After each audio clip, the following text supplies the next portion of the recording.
afternoon, I'm Chris Carla Villanueva. Kilala ako sa pangalan na Carla, and then kapatid ako ng isa sa mga miyembro ng St. Francis Choir and si Ate Lane. And then sinasama niya ako lagi dito sa mga activities ng St. Francis, lalo na yung payback taon-taon.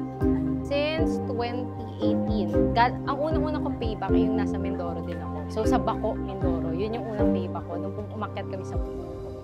Ako po, natutuwa ako kasi sa tingin ko, nung nagsimula akong sumali dito sa every year namin na payback, na-realize ko na ang sarap palang tumulong, ang sarap palang malaman yung mga karanasan, yung mga na-experience ng mga kababayan natin nandito sa probinsya, nandito sa bundok, ganyan.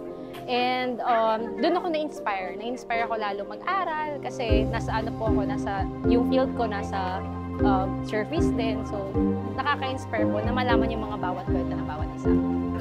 Yung pinaka-tumatak sa akin, kung gaano ka-grateful yung mga tao.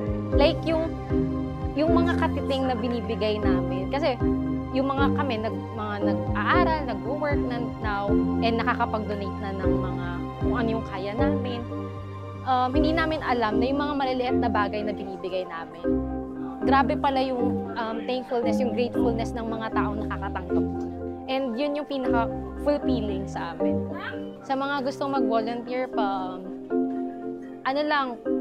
sama lang kayo and enjoyin nyo lang yung bawat pagtulong nyo. Kasi ito talaga yung mission natin sa buhay, yung purpose natin sa buhay, and hindi lang dito mo mapapansin na hindi lang para sa sarili natin yung ginagawa natin sa buhay, kundi para sa kapwa din natin.